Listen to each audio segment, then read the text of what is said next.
فایز ابراهیمی هستم با فشرده خبرهای مهم. عبدالکریم جهاد ولسوالی سپین بولدک ولایت کندهار میگوید که در درگیری میان طالبان افغان و نیروهای پاکستانی 4 غیر نظامی کشته و 4 تن زخمی شدند. مقام‌های هر دو کشور تایید کردند که در درگیری شب گذشته از سلاح‌های سنگین هم استفاده شده.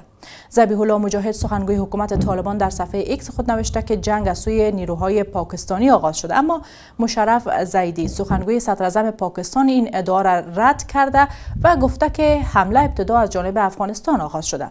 پاکستان همواره حکومت طالبان را به حمایت از تحریک طالبان پاکستان یا TTP متهم میکنه، اما حکومت طالبان این اتهامات را رد کرده و میگوید که پاکستان باید مشکلات داخلی خود را در خاک خود حل کند. استرالیا به دلیل آنچه بدتر شدن وضعیت حقوق بشر در افغانستان به ویژه برای زنان خوانده بر 4 مقام حکومت طالبان محدودیت‌های سفر و تحریم‌های مالی را وضع کرده. در میان این افراد رئیس استر محکمه و قاضی القضات طالبان عبدالحکیم حقانی و 3 وزیر دیگر این گروه هم شامل هستند.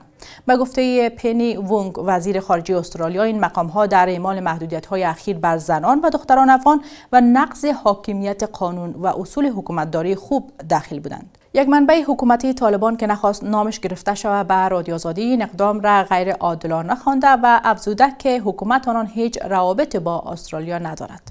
ترکیه میگوید گفتگوها درباره ماموریت نیروی حافظ ثبات در غزه همچنان ادامه دارد. هاکان فیدان وزیر خارجه ترکیه روز شنبه اعلام کرد که بحث‌ها درباره ماموریت این نیرو از جمله اصول عملیات ادامه دارد.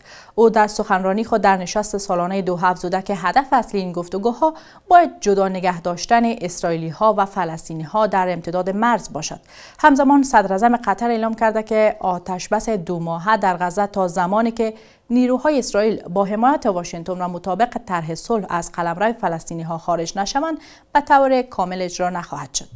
و اینکه شرکت متا اعلام کرده که محتوای رسانه‌های خبری بزرگ را در دستیار هوش مصنوعی خود ادغام می‌کند تا کاربران اینستاگرام، واتساپ و فیسبوک بتوانند از اطلاعات لحظه‌ای و معتبر بهره مند شوند.